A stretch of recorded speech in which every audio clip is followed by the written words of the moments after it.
Okay जी। तो आज हमने रिएक्ट जेएस का lecture number sorry react native का लेक्चर नंबर जो है हमने 3 स्टार्ट करना है। फर्स्ट लेक्चर में हमने रिएक्ट नेटिव का सेटअप देखा था कि हमने सेटअप किस तरह करना है। सेकंड लेक्चर में हमने कस्टम कोड किया था और इस लेक्चर में हम बात करेंगे बटन टेक्स्ट एंड व्यू पे। ठीक है। बटन टेक्स्ट एंड व्यू पे सबसे पहले हमने क्या करना है, इंपोर्ट करना है। जिस भी कंपोनेंट पे हमने काम करना है उसको इंपोर्ट करना है। अगर टेक्स्ट पे काम करना है तो उसको इंपोर्ट करना है, व्यू पे काम करना है तो उसको हमने इंपोर्ट करना है। ठीक है। तो अभी हमने यहाँ पे टेक्स्ट, व्यू और बटन को इंपोर्ट किया हुआ है। तो सबसे पहले हम क्या करेंगे, यहाँ पे एक हमने व्यू का टैग लगाया हुआ है। अच्छा, व्यू यहाँ पे ऐसे ही काम करता है जैसे हमारा कोई मेन डिव होती है या मेन कोई सेक्शन होता है। ठीक है। तो यहाँ पे हमने एक टेक्स्ट लिया है, टेक्स्ट को हमने स्टाइल किया, फॉन्ट साइज उसका 30 रखा है और यहाँ पे हमने एक पैराग्राफ लिख दिया। ठीक है। तो इसी तरह हम एक सेकंड टेक्स्ट लेंगे। ठीक है। टेक्स्ट का टी जो है हम कैपिटल रखेंगे। ठीक है। तो उसके बाद यहाँ पे हम स्टाइल करेंगे इसको इज इक्वल डबल करली ब्रेसिस और यहाँ पे हम फाउंड साइज लिखेंगे। कॉलन के साथ यहाँ पे लिख देंगे 40 और यहाँ पे हम लिख देंगे रिएक्ट नेटिव। ठीक हो गया। इसको हम सेव करेंगे। सेव करने के बाद यहाँ पे हमारे पास रिएक्ट नेटिव आ गया। इसी तरह हम एक बटन लगाएंगे। ठीक है। बटन यहाँ पे लगा दिया हमने। अच्छा, यहाँ पे हम जब हम मोबाइल एप्लीकेशन में बटन की बात करते हैं तो यहाँ पे हम क्लिक मी नहीं लगाते। ठीक है। यहाँ पे हम टेक्स्ट यहाँ पे नहीं लिखते, इसका जो हमने टेक्स्ट शो करना होता है उसके लिए हम यहाँ पे टाइटल लगाते हैं। टाइटल के अंदर लिखते हैं हम प्रेस। ठीक है। यहाँ पे क्लिक नहीं होता, यहाँ पे प्रेस होता है। ठीक है। प्रेस हेयर के नाम से हमने बटन बना लिया। तो इसको सेव करेंगे तो यहाँ पे हमारे पास एक बटन आ जाएगा। ठीक हो गया। इसी तरह हम एक और टेक्स्ट यहाँ पे नीचे लगा सकते हैं। ये हमारा टेक्स्ट जो है यहाँ पे लग गया और इसको सेव करेंगे। ठीक है। तो सबसे पहले यहाँ पे हमने एक व्यू का टैग लिया जो हमारा मेन टैग है। ये व्यू का टैग जो होता है ये मेन टैग होता है। जिस तरह HTML में बॉडी टैग काम करता है यहाँ पे इसी तरह व्यू काम करता है यहाँ पे। ठीक है। और सेकंड यहाँ पे हमने टेक्स्ट लिया। जो हमने टेक्स्ट यहाँ पे, ये सिंपल टैग है। ठीक है। जो भी हमने अपनी ऐप के अंदर टेक्स्ट यूज करना होता है उसको हम इस तरह टैग की शक्ल में लेते हैं। ठीक हो गया। अच्छा जी, तो ये बात होगी हमारी टेक्स्ट, बटन एंड व्यू के बारे में। अभी हमने जो अपने नेक्स्ट टॉपिक के बारे में बात करनी है वो है जी JSX। ठीक है। जावास्क्रिप्ट एक्सटेंशन के बारे में बात करनी है। तो जावास्क्रिप्ट एक्सटेंशन के बारे में अगर टू दी पॉइंट बात करें तो इसका कॉन्सेप्ट ये है कि जब हम HTML और जावास्क्रिप्ट को एक साथ मिला के लिखते हैं तो उसको हम JSX बोलते हैं। ठीक है। लाइक आपने अगर जावास्क्रिप्ट की हुई है तो आपको आइडिया होगा कि जब हमने HTML के डॉक्यूमेंट के अंदर कोई भी चेंज करनी होती थी तो हम डॉम का यूज करते थे। ठीक है। डॉक्यूमेंट ऑब्जेक्ट मॉडल का यूज करते थे, जिसके लिए हमें बहुत लेंथी कोड लिखना पड़ता था। ठीक है। तो उस बात को रिमूव करने के लिए JSX जो है इंट्रोड्यूस करवाई गई है। इसमें हम क्या करते हैं कि HTML का कोड और जावास्क्रिप्ट का कोड जो है एक साथ में लिखते हैं। ठीक है। अगर आसान लफ्जों में कहा जाए तो HTML को लिखा जाता है जावास्क्रिप्ट की शक्ल में या जावास्क्रिप्ट को लिखा जाता है HTML की शक्ल में। ठीक है। तो यहाँ पे देखें जी, यहाँ पे हम क्या करते हैं जी, अ, यहाँ पे हम जावास्क्रिप्ट में कुछ वेरिएबल ले लेते हैं। ठीक है। कॉन्स्ट नेम करेंगे, यहाँ पे इज इक्वल कर देते हैं जी सुपर टेक। सही है। तो उसके बाद यहाँ पे लेट एज कर लेते हैं, एज इज इक्वल कर लेते हैं 28। ठीक हो गया। उसके बाद यहाँ पे वार लेते हैं और यहाँ पे कर लेते हैं email is equal, double quotes के अंदर लिख लेते हैं admin@gmail.com। ठीक हो गया। अब जी ये हमने कोड लिख लिया किसके अंदर, जावास्क्रिप्ट के अंदर। ठीक है। जावास्क्रिप्ट के अंदर हमने ये कोड लिख लिया। अब एक सेकंड के लिए आप ये अज्यूम करें कि ये हमारा HTML का कोड है। ठीक है।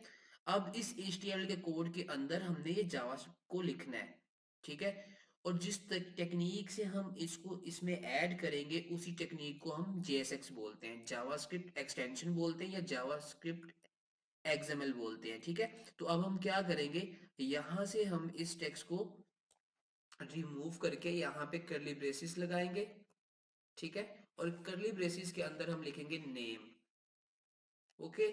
उसके बाद इसको रिमूव करके हम यहाँ पे लगा देंगे कर्ली ब्रेसिस और यहाँ पे लिख देंगे एज, ठीक हो गया। लास्ट पे हम अपना ईमेल एड्रेस भी ऐड कर लेते हैं, ओके जी। ईमेल यहाँ पे हमने लिख दिया। अब देखिए हमने क्या किया, हमने सिंपल यहाँ पे अपने जो वेरिएबल्स हैं उनको कॉल किया, ठीक है। किसके अंदर, इस कोड के अंदर जो हमारा फॉर एग्जांपल HTML का कोड है, ठीक है। अब हमने सिंपली क्या किया कि अपने जावास्क्रिप्ट कोड को इसके अंदर हमने इंक्लूड कर लिया।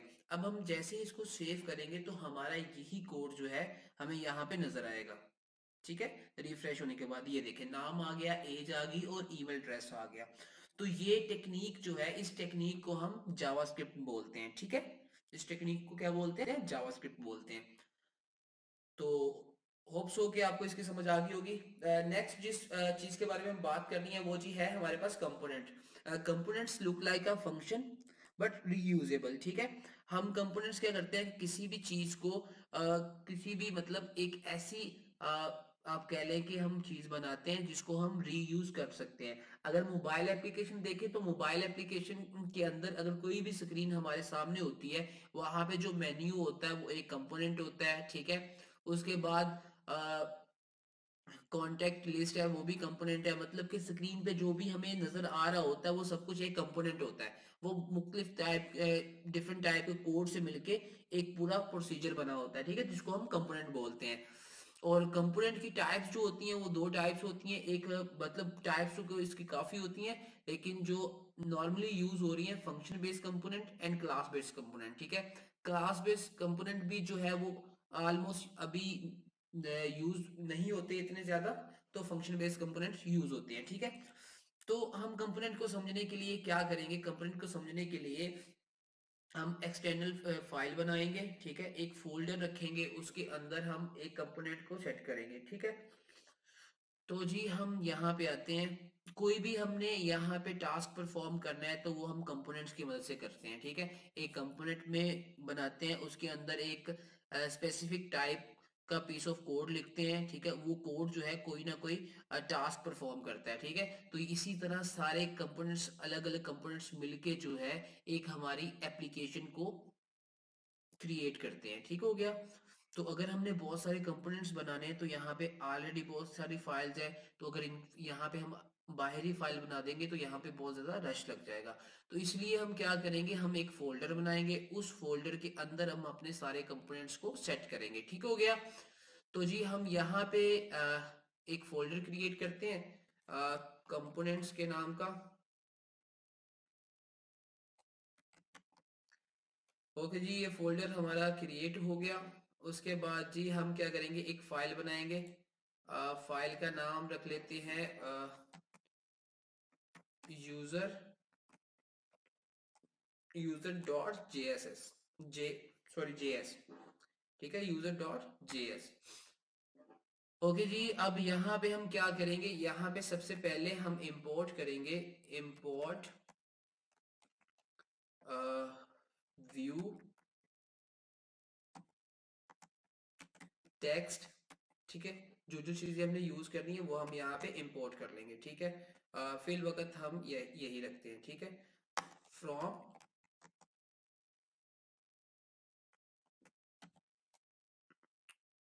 फ्रॉम रिएक्ट नेटिव, ठीक हो गया। यहाँ पे हमने कर लिया फ्रॉम रिएक्ट नेटिव। अब उसके बाद यहाँ पे क्या करेंगे, यहाँ पे हम एक फंक्शन बनाएंगे कॉन्स्ट यूजर के नाम का, ठीक है, यूजर के नाम का। अब फाइल का जो नाम रखा है वही हमने अपने फंक्शन का नाम रखना, ठीक है। Const is equal around braces, एक एरो फंक्शन बनाएंगे यहाँ पे हम, कर्ली ब्रेसेस, यहाँ पे रिटर्न लगाएंगे हम, एक कर्ली ब्रेसेस लगा दी यहाँ पे हमने, सॉरी राउंड ब्रेसेस। अब हम क्या करेंगे, यहाँ पे एक लेंगे व्यू।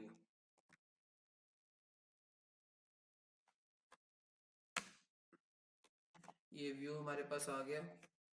उसके बाद यहाँ पे हम लगाएंगे एक टेक्स्ट।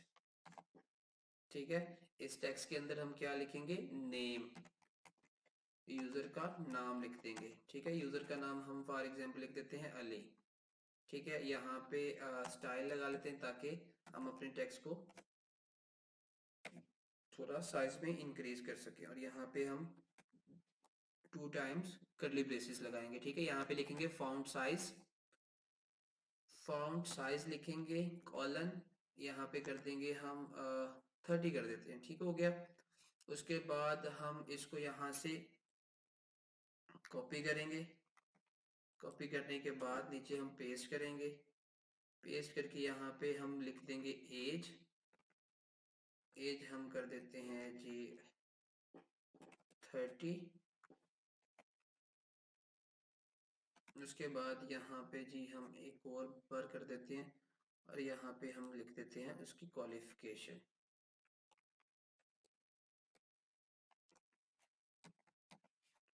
और यहाँ पे हम लिख देते हैं MCS। ठीक हो गया। अब ये हमने यहाँ पे बना लिया। अब हमने क्या करना है, इसको हमने एक्सपोर्ट करना है यहाँ पे। ठीक है, एक्सपोर्ट करना है। एक्सपोर्ट कहाँ पे करना है, अपनी मेन फाइल में। ठीक है, जो है app.tsx। ठीक है, उसमें हमने इंपोर्ट करना है, तो इसलिए हम यहाँ से क्या करेंगे, एक्सपोर्ट करेंगे। Export default. ठीक है, और यूजर लिख देंगे यहाँ पे। ठीक हो गया। अब इसको यहाँ से हमने एक्सपोर्ट करना है, तो उसके बाद हम जाएंगे अपनी इस फाइल के अंदर। इस फाइल के अंदर सबसे पहले हम क्या करेंगे, सबसे पहले हम इसको करेंगे इंपोर्ट करेंगे। ठीक है, तो इंपोर्ट करने के लिए हम क्या करेंगे, यहाँ पे आएंगे, वहां से हमने एक्सपोर्ट किया और यहाँ पे हम करेंगे import user from from folder के अंदर है, तो इसलिए हम क्या करेंगे, डॉट लगाएंगे, स्लैश लगाएंगे और यहाँ पे लिखेंगे कंपोनेंट्स। ठीक है,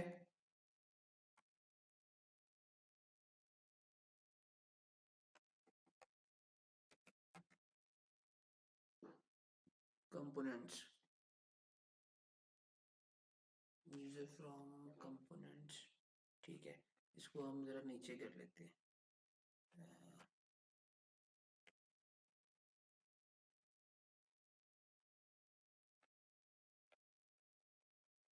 इसको यहाँ पे इंपोर्ट कर लेते हैं। Import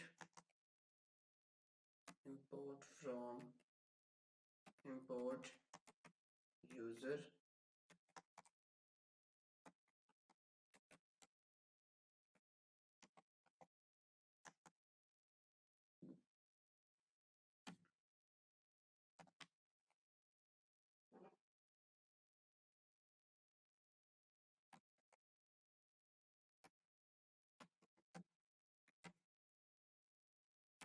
components slash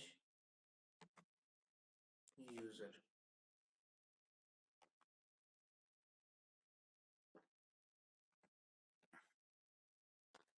import from,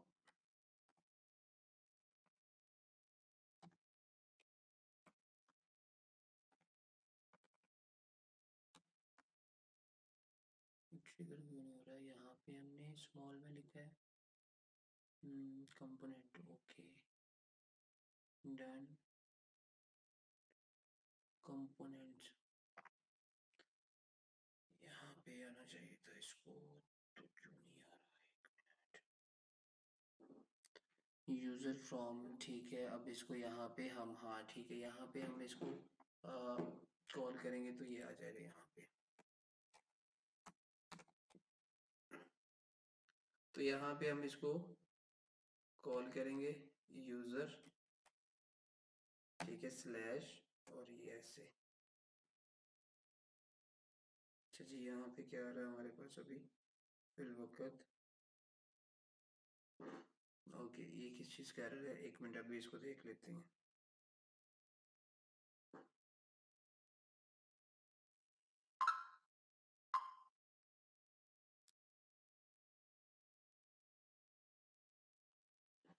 okay जी, यहाँ पे import user from components user। ठीक है।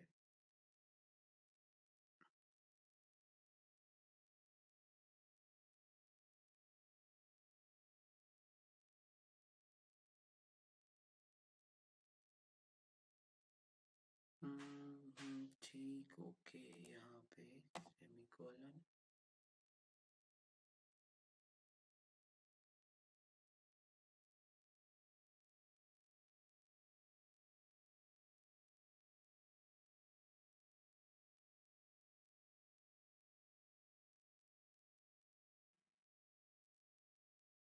components dot slash user।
Okay जी, एक्सपोर्ट डिफॉल्ट यहाँ पे भी ठीक है।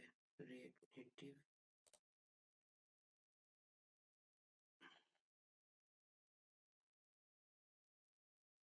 From React native.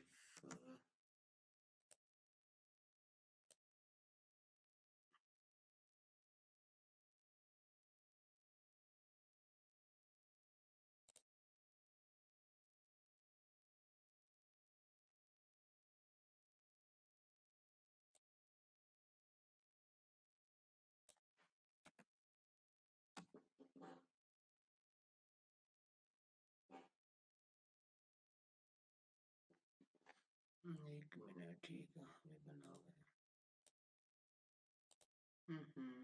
ठीक हो गया। ये हमारा बन गया iOS की फाइल के अंदर। गलत हो गया।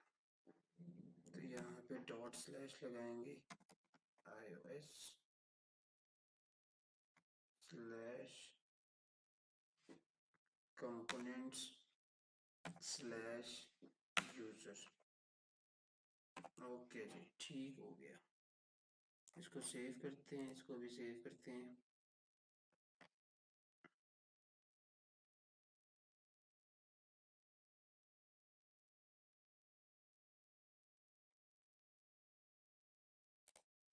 अच्छा जी, यहाँ पे हुआ ये था कि ये मैंने जो फोल्डर बनाया वो iOS के फोल्डर के अंदर बन गया था, इसलिए वो डायरेक्ट जो है वो ट्रिगर नहीं हो रहा था। ठीक है, तो अभी हम क्या करेंगे, एक सेकंड फाइल बनाएंगे, उसमें भी हम कंपोनेंट की बात करेंगे। ठीक हो गया। ओके, मिल गया।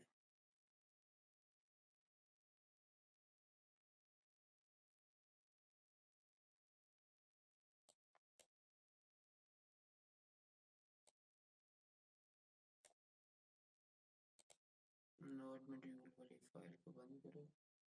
अच्छा जी, यहाँ पे एक और हम बनाते हैं फाइल, इसको बाद में हम शिफ्ट कर लेंगे बाहर में। तो यहाँ पे हम लिख देते हैं कंपनी डॉट जेएस। ठीक है, एंटर हिट करते हैं और यहाँ पे आते हैं। यहाँ पे इंपोर्ट करेंगे हम, इंपोर्ट करेंगे जी व्यू।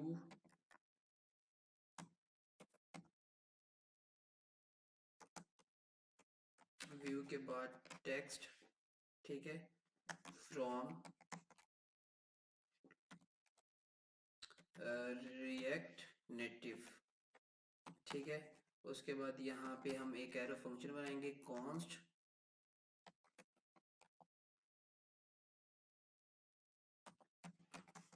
कंपनी।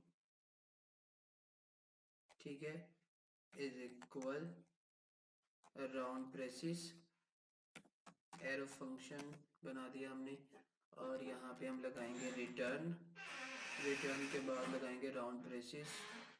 और यहाँ पे हम जी एक लगाएंगे व्यू,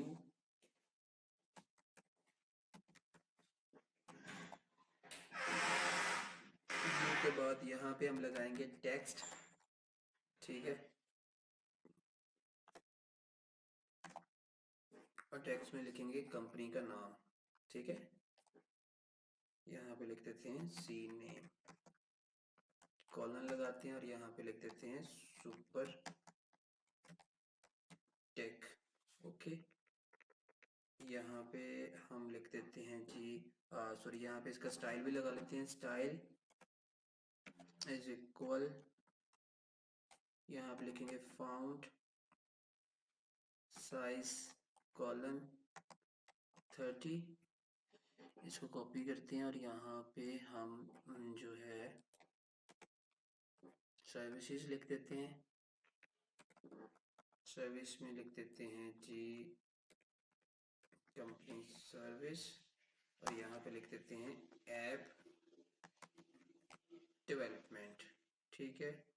उसके बाद जी यहाँ नीचे कॉपी और करते हैं और यहाँ पे लिख देते हैं कंपनी का ईमेल, ठीक है। ईमेल हमने लिख दिया यहाँ पे। और यहाँ पे हम लिख देते हैं जी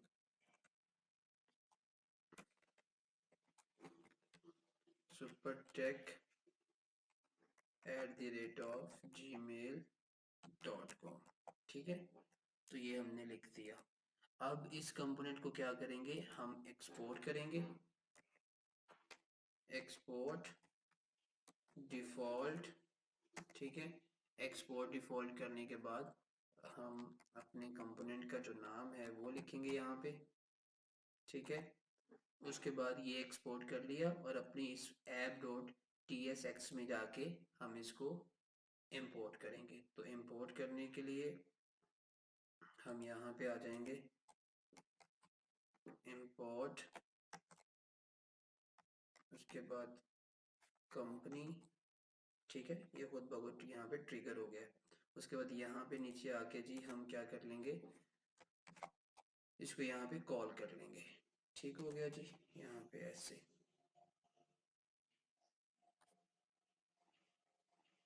तो इसको अब सेव करेंगे।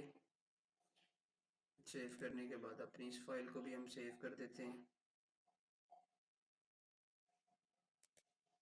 ठीक है। रिफ्रेशिंग हो रही है, रिफ्रेशिंग में थोड़ा टाइम लगेगा।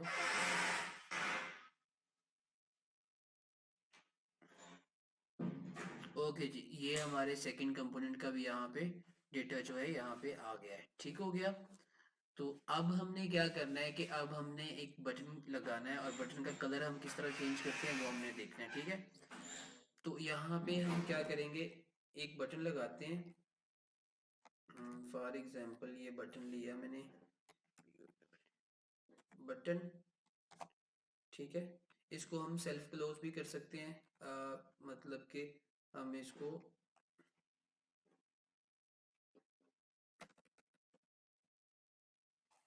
हम TTON सेल्फ क्लोज भी कर सकते हैं, ठीक है, बटन को। यहाँ पे इसका टाइटल आ जाएगा, टाइटल, और यहाँ पे लिख देंगे प्रेस नो, ठीक है। उसके बाद जी हम यहाँ पे लिखेंगे कलर, कलर के अंदर हम क्या कर सकते हैं, हमने जो भी कलर का नाम लिखना है उसको स्ट्रिंग में पास करना है, ठीक है। यहाँ पे हम लिख देते हैं रेड, ठीक है। रेड लिखने के बाद हम इसको सेव करेंगे, तो यहाँ पे रेड कलर का हमारा एक बटन आ जाएगा, ठीक हो गया।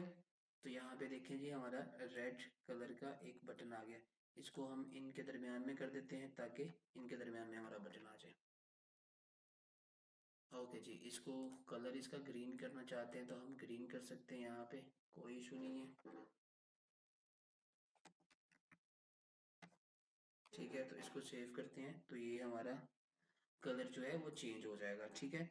तो इंशाल्लाह नेक्स्ट क्लास में हमने क्या करना है, नेक्स्ट क्लास में हमने बटन के जो इवेंट है उनको देखना है। और उसके बाद हम देखेंगे स्टेट के बारे में, स्टेट के बाद हम प्रॉप्स के बारे में बात करेंगे।